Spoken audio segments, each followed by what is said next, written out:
Hello friends, welcome you all.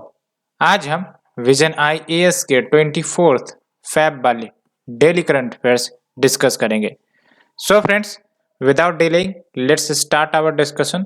And before that, अगर आपने हमारा टेलीग्राम चैनल सब्सक्राइब नहीं किया है, ज्वाइन नहीं किया है, please do join that. And अगर आपने हमारा चैनल सब्सक्राइब नहीं किया है तो please do subscribe and like share comment आप कर सकते हो। For your suggestions we are welcome.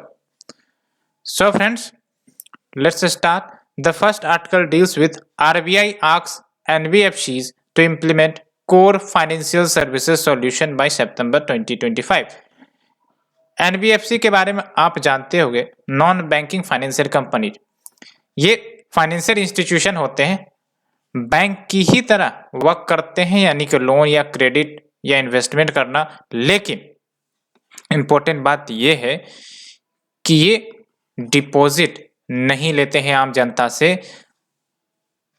So bank और नॉन बैंक में डिफरेंस क्या हो गई आपकी, कि जो बैंक्स होते हैं उसको डिफरेंट एक्ट के माध्यम से, for example banking supervision act के माध्यम से रेगुलेट किया जाता है। जो एनबीएफसीज होती हैं उनको कंपनीज एक्ट के माध्यम से रेगुलेट किया जाता है। और दूसरी इंपॉर्टेंट बात यह कि एनबीएफसीज आपके जो आम जनता होते हैं उनसे डिपॉजिट नहीं लेती हैं इन जनरल। एंड जो बैंक्स होते हैं वो डिपॉजिट एक्सेप्ट करते हैं एंड अल्टीमेटली उसी डिपॉजिट के माध्यम से वो लैंडिंग ऑफर करते हैं। तो ये बातें हैं, और भी बहुत सारे डिफरेंसेस है, लेकिन आई थिंक जो बेसिक कोर डेफिनेशन है उसमें क्लियरिटी आ गई होगी। सो बैंकों के लिए आपने एक शब्द सुना होगा, कोर बैंकिंग सॉल्यूशन। जैसे आरबीआई का एक कोर बैंकिंग सॉल्यूशन है ई कुबेर, है ना। उसी प्रकार से जो वेरियस बैंक्स हैं हमारे देश में, चाहे वो एसबीआई ले लो, एचडीएफसी ले लो, आईसीआईसीआई ले लो, सबके अपने अपने कोर बैंकिंग सॉल्यूशन है। कोर बैंकिंग सॉल्यूशन क्या है? एक प्रकार से ये सॉफ्टवेयर है। और ये सॉफ्टवेयर क्या करता है, जैसे हम बात करते हैं, एग्जांपल ले लेते हैं, एसबीआई है। एसबीआई का कोर बैंकिंग सॉल्यूशन सॉफ्टवेयर है और एसबीआई के डिफरेंट एरियाज में ब्रांचेज है, ठीक है। तो हर ब्रांचेज में वो कोर बैंकिंग सॉल्यूशन मौजूद होता है, जो भी कंप्यूटर सब है उसमें। और जो भी कस्टमर्स आते हैं अकाउंट खुलवाने के लिए या फिर पैसे जमा करने के लिए या फिर अदर इंक्वायरी लेने के लिए, तो फिर इस बैंक ब्रांचेज में उनकी डिटेल्स होती हैं। और लेट से कि कोई अकाउंट खुलाने आया तो इस बैंक ब्रांच में अकाउंट खुल गई और अल्टीमेटली वो फिर सारा जो डिटेल्स है एक सेंट्रलाइज सर्वर में चली जाती है एसबीआई के, ठीक है। उसी प्रकार से आपका दूसरा ब्रांच होगा, उसी प्रकार से तीसरा ब्रांच होगा। तो सारे जो कस्टमर्स के अकाउंट डिटेल्स होते हैं वो सब इन ब्रांच के थ्रू सेंट्रलाइज सर्वर पे स्टोर हो जाते हैं। अब एक और इम्पोर्टेंट बात, हम लोग इंटरनेट बैंकिंग एक्सेस करते हैं और भी बहुत सारे सर्विसेज, डिजिटल सर्विसेज बैंक के तरफ से जो ऑफर किए जाते हैं उसे एक्सेस करते हैं, कहीं से भी कहीं पर भी। तो कैसे हो पाता है? It is all because of the core banking solution. तो ये जो आपके सेवरल ब्रांचेज हैं, इन्होंने जो भी डाटा कस्टमर्स के पुट ऑन किए थे वो आपका सेंट्रलाइज सर्वर में स्टोर हो गया, ठीक है। और जो भी डाटा सब इनपुट डाले गए हो वो आपका सीबीएस के माध्यम से। अब लेट्स से कि मुझे इंटरनेट बैंकिंग एक्सेस करना है किसी दूसरे लोकेशन से, तो we are able to access it all because of the centralise server, जहां पर हमारा सारा डाटा मौजूद रहता है और उसे हम एक्सेस कर पाते हैं। तो ये हो गया आपका कोर बैंकिंग सॉल्यूशन, ठीक है। तो ये कीवर्ड आपको याद रखनी है, कोर बैंकिंग सॉल्यूशन की। उसी प्रकार से अब एनबीएफसी के लिए core financial services solution implement करने की बात आरबीआई की तरफ से निकल कर आ रही है। तो होप ये जो सिंपल शब्द हैं क्लियर हो गए होंगे। और प्रीलिम्स में क्वेश्चन भी आए हैं कोर बैंकिंग सॉल्यूशन के बारे में, खासकर ई कुबेर प्लेटफॉर्म के बारे में क्वेश्चन आया था। तो देख सकते हो इन ए सर्कुलर आरबीआई ने कहा है कि जो नॉन बैंकिंग फाइनेंशियल कंपनी है, खासकर जो middle layer and upper layer वाली कैटेगरीज एनबीएफसी हैं, जहां पर 10 या फिर 10 से ज़्यादा fixed point service delivery units operate होते हैं, या फिर जिनके 10 या 10 से ज़्यादा fix point service delivery unit operate होते हैं उनको मैंडेटरली इम्प्लीमेंट करना होगा CFSS यानी कि कोर फाइनेंशियल सर्विस सॉल्यूशन। लेकिन वैसे NBFC जो बेस लेयर के कैटेगरी में आते हैं, देख सकते हैं NBFC का कैटेगरी बेस लेयर कैटेगरी है, मिडिल लेयर NBFC है, फिर आपका अपर लेयर है, फिर टॉप लेयर है। तो जो बेस लेयर NBFC है एंड वो middle and upper layer NBFC जहां पर less than 10 fixed point service delivery units हैं, उनके लिए जो CFSS का इम्प्लीमेंटेशन है वो मैंडेटरी नहीं होगा फिलहाल।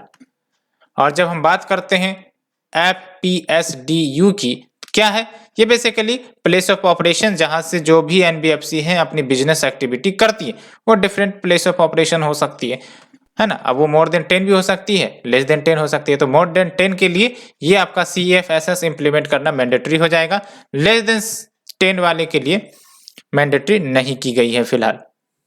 और जब हम बात करते हैं CFSS की, तो मैंने आपको बताया it is similar to the core banking solution जो बैंक के द्वारा अडॉप्ट किए गए। और CBS की अगर हम बात करें कोर बैंकिंग सॉल्यूशन की, तो एक प्रकार से जो भी बैंक ब्रांचेज होते हैं किसी भी बैंक के ले लो, उसकी जो नेटवर्किंग है, इंटीग्रेटेड नेटवर्किंग उसको कहते हैं, जिसके तहत जो कस्टमर्स हैं वो आसानी से अपने अकाउंट मैनेज कर सकते हैं, जैसे बैलेंस चेक हो गया या फिर कोई ट्रांजैक्शंस करने की बात हो गई, एंड अदर वेरियस फैसिलिटीज जो ऑफर किए जाते हैं by the bank from any part of the world. तो ये हमने आपको बेसिक्स बताया भी है और होप आपको ये क्लियर हो गई होगी। क्या बेनिफिट होते हैं अगर CFSS को लागू करवा दिया जाता है NBFC में? तो पहली बात तो सीमलेस कस्टमर इंटरफेस देखने को मिलेगा। डिजिटल ऑफरिंग्स जो भी NBFC ऑफर करेंगी related to the products and services anywhere any time. जैसे बैंक में हम लोग सीमलेस कस्टमर इंटरफेस आराम से यूज करते हैं, उसी प्रकार से ये NBFC में भी यूज हो सकेगा फ्रॉम एनीवेयर। साथ ही साथ NBFC के जो भी फंक्शंस होंगे वो इंटीग्रेटेड वे में ऑपरेट हो सकेंगे along with centralised database and accounting records. Because जब आपका ये जो टूल है CFSS ये जब मैंडेटरी हो जाएगा तो सारे के सारे जो डाटाबेस होंगे, जो डाटा स्टोर किए जाएंगे, there will be a centralised server और उसको अच्छे से मैनेज किया जा सकेगा, प्रॉपर अकाउंटिंग रिकॉर्ड्स भी रखी जा सकेगी। And next is your suitable management information system generate हो सकेगा, चाहे वो इंटरनल पर्पस के लिए हो या फिर रेगुलेटरी रिपोर्टिंग के लिए हो। तो ये भी बातें हैं। और एक इम्पॉर्टेंट प्रोविज़न ये है कि जो आपका NBFC है उनको क्वार्टरली प्रोग्रेस रिपोर्ट, क्वार्टरली यानी कि 3 महीने में एक बार उनको प्रोग्रेस रिपोर्ट सबमिट करना पड़ेगा कि जो CFSS है उसको इम्प्लीमेंट NBFC कर रहे हैं या नहीं कर रहे हैं, कितनी अच्छे तरीके से कर रहे हैं। ये बेसिकली प्रोग्रेस रिपोर्ट सबमिट किया जाएगा NBFC के द्वारा। और जहाँ तक हम बात करते हैं NBFC के कैटेगरीज की, तो एक तो बेस लेयर हो गया आपका, बेस लेयर NBFC, दूसरा हो गया मिडिल लेयर NBFC, तीसरा हो गया अपर लेयर NBFC और चौथा हो गया टॉप लेयर। तो ये बातें हैं। तो फ्रेंड्स ये हमने आर्टिकल नंबर 1 डिस्कस किया। Let's move to the article number 2।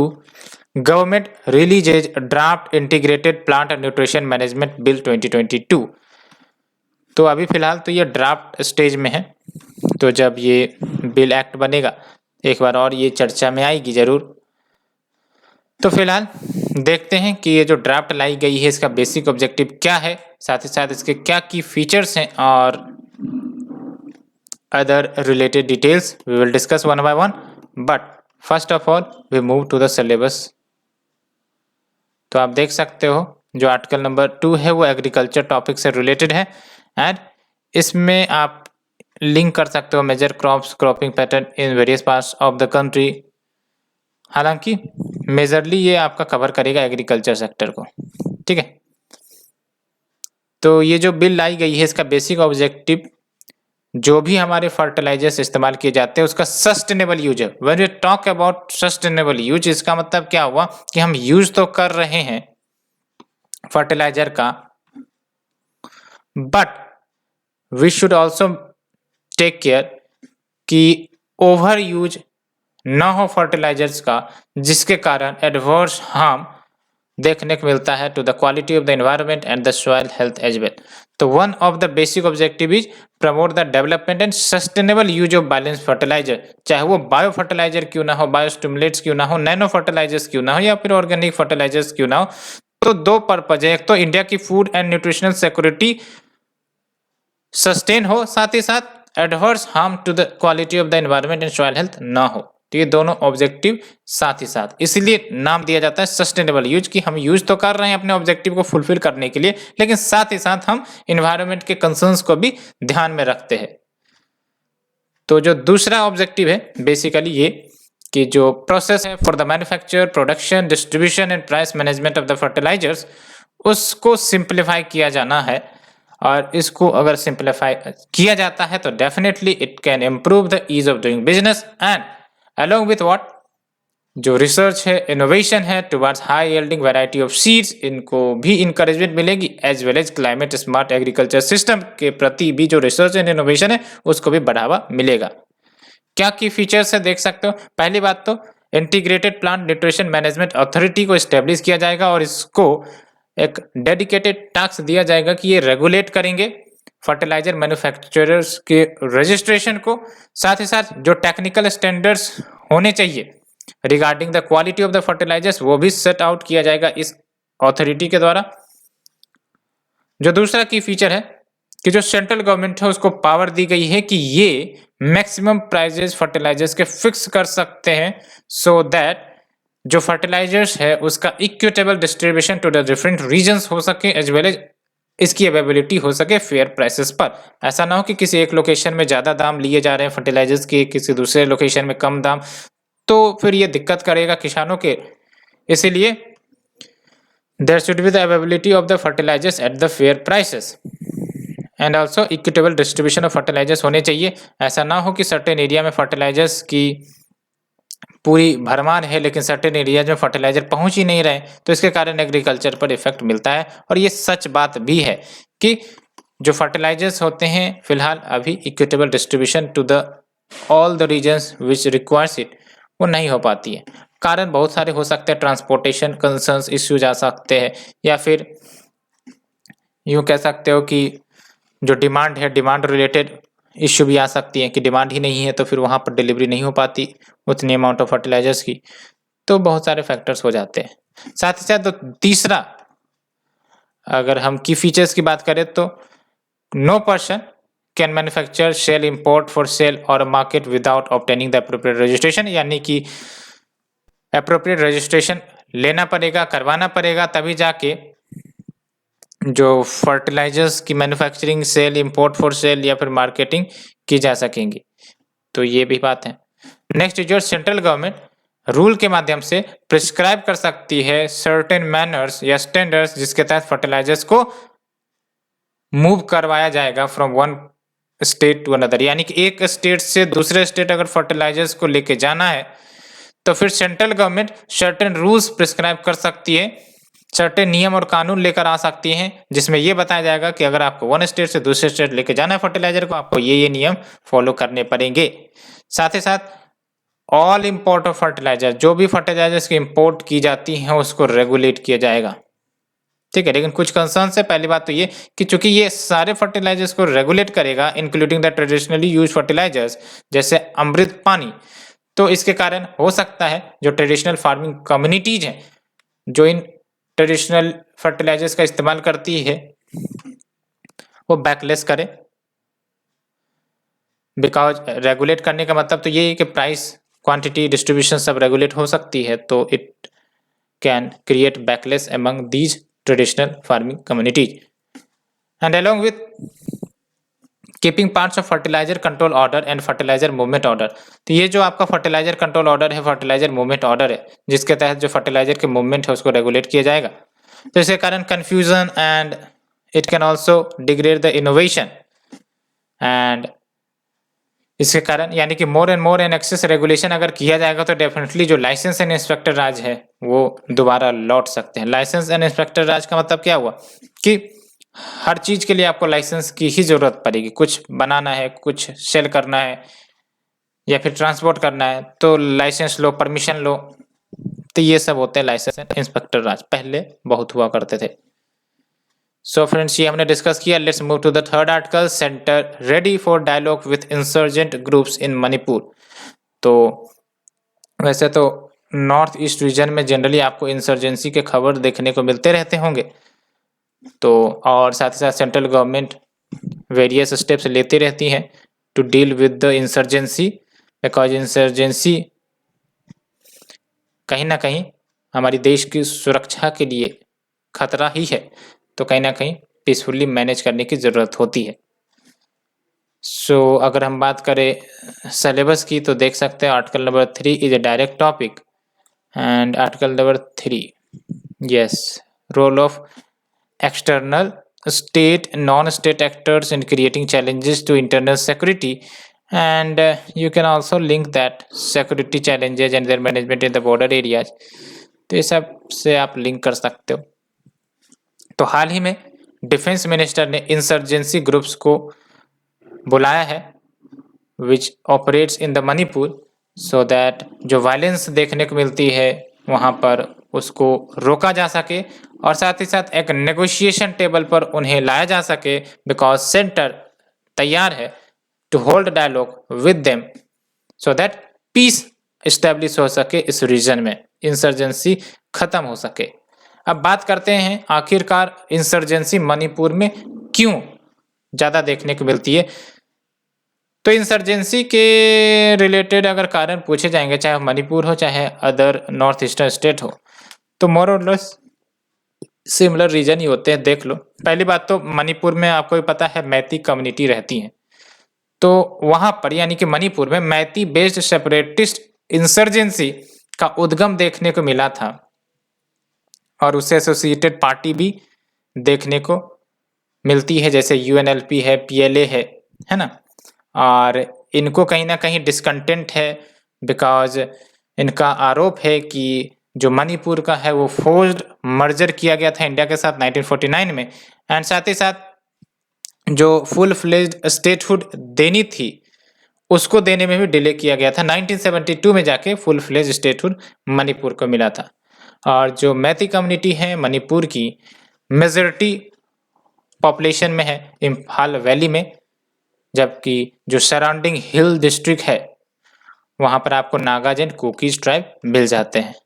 और दूसरा इम्पॉर्टेंट रीजन अगर देखें तो नागा मूवमेंट भी नेबरिंग नागालैंड में होते रहती है और इसका इफेक्ट कहीं ना कहीं मणिपुर के हिल डिस्ट्रिक्ट्स में देखने को मिलता है, because Nagaland Manipur share the border, और जिसके तहत जो NSCNIM है वो कंट्रोल करता है मणिपुर के हिल डिस्ट्रिक्ट को जनरली। और जो आपके NSCNIM का जो डिमांड है वो क्या है, ग्रेटर नागालिम, और कहीं ना कहीं ग्रेटर नागालिम में मणिपुर के भी सर्टेन एरियाज आ जाते हैं। दैट्स वाई ये जो मणिपुर की टेरिटोरियल इंटीग्रिटी है उस पर खतरे की बात लगती है, इसलिए जो है इंसर्जेंसी देखने को मिल जाती हैं कभी कभी। एंड जब हम बात करते हैं NSCN, तो अगर हम बात करें NSCN की तो national socialist council of Nagaland इसका फुल फॉर्म है, और ये ग्रेटर नागालिम की डिमांड करते हैं। ग्रेटर नागालिम का अगर हम फिगर देखें तो आप देख सकते हो ये है आपका ग्रेटर नागालिम, ठीक है। ये जो आपका डार्क कलर में दिख रहा है जिसमें अरुणाचल प्रदेश के सर्टेन एरियाज भी नजर आ रहे हैं आपको, नागालैंड और मणिपुर, ठीक है, एंड सर्टेन म्यांमार रीजन, तो ये आप देख सकते हो। सो एंड अदर फैक्टर्स की बात करें तो इथनिक क्लैशेस देखने को मिलते हैं between the Nagas and the cookies tribe, और एक बार ये क्लैशेस देखने को मिला था 1990s में, जिसके कारण सेवरल कुकी इंसर्जेंट ग्रुप्स का भी उद्गम हुआ था। एंड जो मिलिटेंट आउटफिट्स हैं जैसे Kuki national organisation, united people's front, ये सेपरेट स्टेट की डिमांड करते हैं for the Kuki tribe in the Manipur. तो ये बातें हो गई। एंड अगर हम बात करें मेजर्स टू कंट्रोल इंसर्जेंसी, तो क्या स्टेप्स गवर्नमेंट के द्वारा लिए गए हैं, तो we have the Kuki outfit suspension of operation pact, centre के साथ एंड मणिपुर के साथ हुआ था 2008 में, लेकिन मेजर वैली बेस्ड आउटफिट्स अभी ये नेगोशिएटिंग टेबल पर आए ही नहीं हैं। तो ये बात है ना। एंड फिर देख सकते हो रिसेंट एक्शंस, जिसमें 2020 में नागाज एंड कुकीज ने डिक्लेरेशन साइन किया था, जिसके तहत कंटेंशियस इश्यूज को सॉल्व करने की बात हुई थी पीसफुल तरीके से। And we have the declaration of entire Manipur as disturbed area 1980 में। एंड उसके बाद जनरली आपको ही पता है आफ्सपा एक्ट लगाए जाते हैं। ठीक है, आप हमें बताओ अभी कितने राज्यों में आफ्सपा एक्ट लगे पड़े हैं एंड आफ्सपा के तहत क्या क्या इम्यूनिटीज प्राप्त होती है हमारे आर्म्ड फोर्सेस को। And we have the surrender cum rehabilitation programmes. तो ये सब आपके सर्टेन इनिशिएटिव्स हैं। सो फ्रेंड्स, इसे हमने डिस्कस किया। Let's move to the article number 4, number of wildfires to rise by 50% by 2100 and governments उसके लिए तैयार भी नहीं है। ये एक्सपर्ट्स का चेतावनी है। 1-2% से राइज नहीं हो रही है फ्रेंड्स, 50% से राइज हो सकती है number of wildfires incidents में। और इसका इम्पैक्ट हमारे जो क्लाइमेट है, हमारी जो बायोडाइवर्सिटी है, उस पर देखने को मिलेगी ही मिलेगी, अगर ऐसी घटना नहीं रोकी जाती है तो सिलेबस की अगर हम बात करें तो देख सकते हो article number 4 will cover conservation, environmental pollution and degradation आपका इसमें कवर होगा। तो न्यू रिपोर्ट, और रिपोर्ट का नाम है spreading like wild fire the rising threat of extraordinary landscape fires, release की गई है UNEP, united nation environment programme and GRID Arendal के द्वारा। इसके तहत ये निकल कर आ रही है कि जो क्लाइमेट चेंज है और जो लैंड यूज चेंज है, लैंड यूज चेंज जैसे आपका एग्रीकल्चर के लिए डिफोरेस्टेशन कर देना, इंफ्रास्ट्रक्चर बिल्टअप, तो इन सब के कारण क्या हो रहा है, लैंड यूज चेंज ही तो हो रहा है। पहले आप याद करो, भारत के अगर हम नॉर्दर्न प्लेन्स की बात करें तो जंगल ही जंगल हुआ करता था, लेकिन जैसे जैसे एग्रीकल्चर का एक्सपेंशन हुआ, सारे जो आपके जंगल है वो कटते चले गए। इवन आप अपने घर के आसपास भी देखते होंगे, पहले जंगल हुआ करते होंगे या फिर जो भी हरे भरे पेड़ पौधे हुआ करते होंगे, तो उसको धीरे धीरे वहाँ से कट छट कर अब वहाँ पर इंफ्रास्ट्रक्चर, बिल्डिंग्स ये सब आ गई हैं। तो ये बात होती है लैंड यूज चेंजेस। तो इस रिपोर्ट में पाया गया है कि जो क्लाइमेट चेंज है, लैंड यूज चेंज है, ये सब कहीं ना कहीं जो विल्ड फायर्स के इंसिडेंट्स है उसको और ज़्यादा वर्स करती जा रही हैं। एंड इसके कारण यानी कि अगर यही ट्रेंड चलता रहा तो जो एक्सट्रीम फायर्स के इंसिडेंट्स है वो बढ़ेंगे even in those area which was previously unaffected. तो क्या की फीचर्स है इस रिपोर्ट की, पहली बात तो ऑब्जर्वेशन एंड सेकंड नंबर पर इम्पैक्ट्स देखेंगे और फिर रिकमेंडेशन क्या है। तो अगर हम ऑब्जर्वेशन की बात करें तो देख सकते हो पैटर्न ऑफ फायर में बदलाव देखने को मिल रहा है, climate change and change in the land use as well as land management practices, ये सब प्रभाव डाल रही हैं in the propagation and intensity, duration and extent of wildfires. तो एक तो ये ऑब्जर्वेशन निकल के आया है। दूसरा है कि जो विल्ड फायर्स है वो मोर फ्रिक्वेंट हो जाएंगी, ये अच्छे से ध्यान में रख सकते हो। विल्ड फायर्स जो है वो मोर फ्रिक्वेंट हो जाएंगी in the area like the Arctic, because धीरे धीरे आर्कटिक में जो टेम्परेचर है वो बढ़ेगा। ठीक है, बिकॉज जैसे जैसे ग्लोबल वार्मिंग होगी, टेम्परेचर की जो हॉटनेस है वो आपका आर्कटिक के रीजन में शिफ्ट होती चली जाएंगी, तो इसके कारण wildfire in the Arctic region और ज़्यादा बढ़ेगा। तो wildfires will become more frequent in the areas like Arctic, tropical forest तो है ही है, ट्रॉपिकल फॉरेस्ट में इंडोनेशिया एंड जो सदर्न अमेजन वाला रीजन है वो आ जाता है, ट्रॉपिकल सवाना। तो ये सब तो ऑलरेडी हॉट होते हैं, और ज़्यादा टेम्परेचर इंक्रीज होंगे तो विल्ड फायर्स के इंसिडेंट और ज़्यादा बढ़ जाएंगे। एंड आप देख सकते हो विल्ड फायर्स जो है वो आपका 14% बाय 2030 तक राइज हो जाएगा विल्ड फायर्स के इंसिडेंट, और बाय एंड ऑफ 2100 है ना, जब हमारी ये जो 21वीं शताब्दी है खत्म होगी, तब तक जो विल्ड फायर के जो इंसिडेंट्स है 52% हो जाएंगे, तो बहुत ही ज़्यादा। एंड फिर आप देख सकते हो, इसीलिए ये बोली गई है कि जो ग्लोबल विल्ड फायर रिस्क है उसको कम करना एक नेसेसरी कंपोनेंट है, तभी जाके UN 2030 के तहत जो हमने सस्टेनेबल डेवलपमेंट एजेंडा की बात कही है वो आपका अचीव हो सकेगा। Sendai framework for disaster risk reductions के ऑब्जेक्टिव्स भी फुलफिल हो सकेंगे। United nation decade of ecosystem restoration का जो टारगेट ऑब्जेक्टिव है वो फुलफिल हो सकेगा, और ये तभी हो सकेगा जब हम ग्लोबल विल्ड फायर रिस्क को कम करें। एंड अगर हम बात करें इम्पैक्ट्स की, तो डेफिनेटली ग्लोबल कार्बन साइकिल्स को ये अफेक्ट करेगा। कैसे अफेक्ट करेगा? जैसे अभी फिलहाल आपको पता है जो हमारे फॉरेस्ट होते हैं वो कार्बन डाइऑक्साइड सिंक करते हैं, अब्जॉर्ब करते हैं, और अगर वो विल्ड फायर के चपेट में आ जाएंगे तो जो भी कार्बन वो स्टोर करके रखे हैं वो एटमॉस्फेयर में रिलीज हो जाएंगे, और इसके कारण जो कार्बन डाइऑक्साइड कंटेंट है बढ़ने के कारण ग्लोबल वार्मिंग जैसी घटनाएं बढ़ जाएंगी। ये बात है। तो वास्ट क्वांटिटीज ऑफ CO2 वो हमारे एटमॉस्फेयर में रिलीज हो जाएंगे। ग्लोबल वार्मिंग की जो समस्या जो पहले से ही है उसको और ज़्यादा घातक और खतरनाक बन जाएंगी।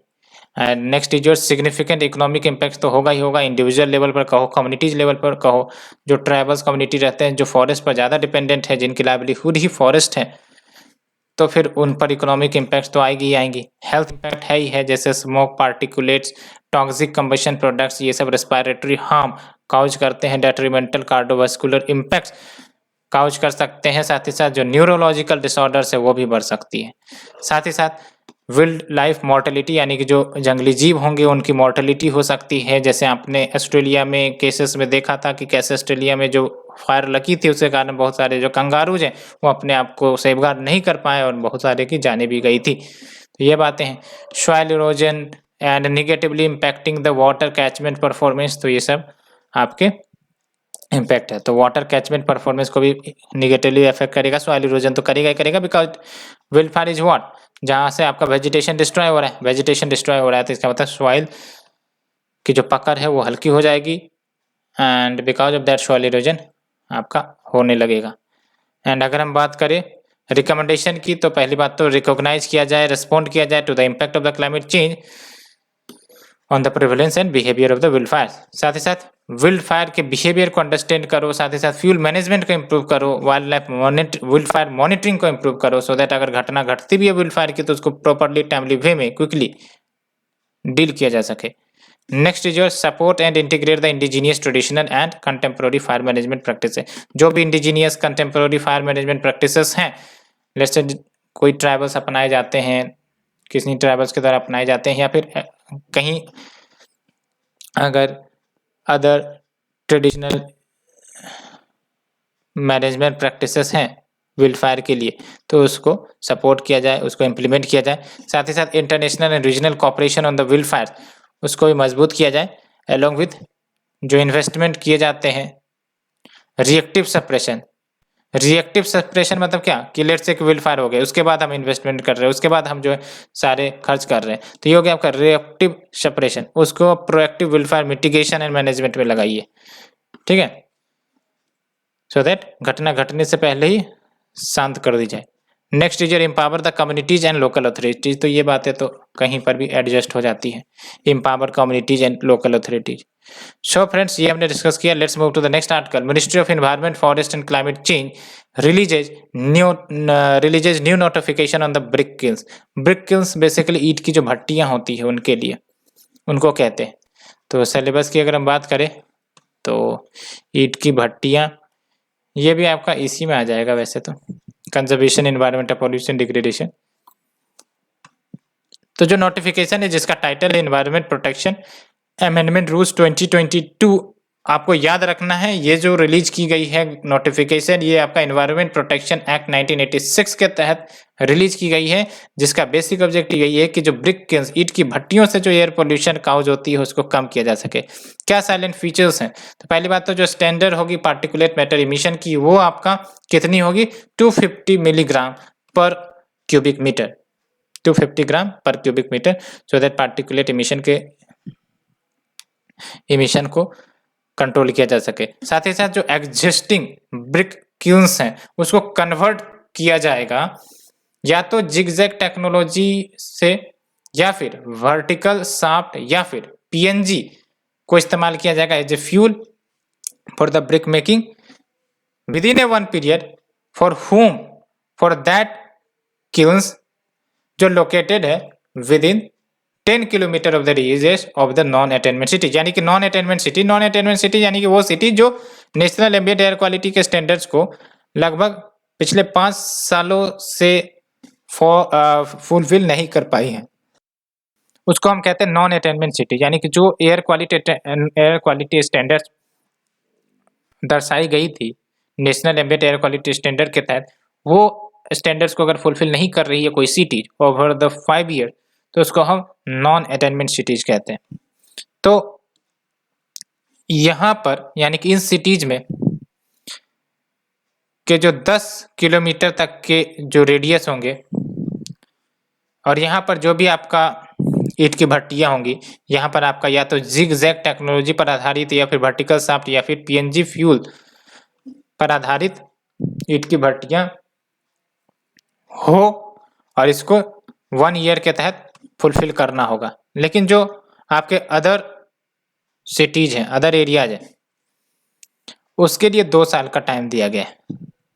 साथ ही साथ जो भी ब्रिक किल्न्स हैं उसको अप्रूव्ड फ्यूल ही यूज करना पड़ेगा, लाइक पीएनजी, कोल, फायरवुड या फिर एग्रीकल्चर रेसिड्यू। नहीं तो क्या होता है कि different fuel which are very polluting to the environment, जैसे टायर्स जलाकर भी जो है इस्तेमाल किया जाता है जो फ्यूल, प्लास्टिक्स या फिर हजारडस वास्ट, तो इसको अलाउ नहीं किया जाएगा। तो इसका मतलब ऑल द ब्रिक किल्न्स उनको अप्रूव्ड फ्यूल ही यूज करने पड़ेंगे, जो अनअप्रूव्ड होंगे उसको अलाउ नहीं किया जाएगा। एंड जो ब्रिक किल्न्स हैं उनको fugitive dust emission control guidelines भी फॉलो करने होंगे। और ये अच्छे से याद रखना है प्रीलिम्स के लिए, इंडिया सेकेंड लार्जेस्ट प्रोड्यूसर है क्ले फायर्ड ब्रिक्स का, ठीक है, सेकेंड लार्जेस्ट प्रोड्यूसर। एंड जब हम बात करते हैं ब्रिक किल्न्स की, तो आप देख सकते हो लगभग 66 to 84 million tonne of CO2 emit किया जाता है ब्रिक किल्न्स या ईंट की भट्टियों से, एंड लगभग 1 lakh tonne of black carbon emissions annual basis पे होती है।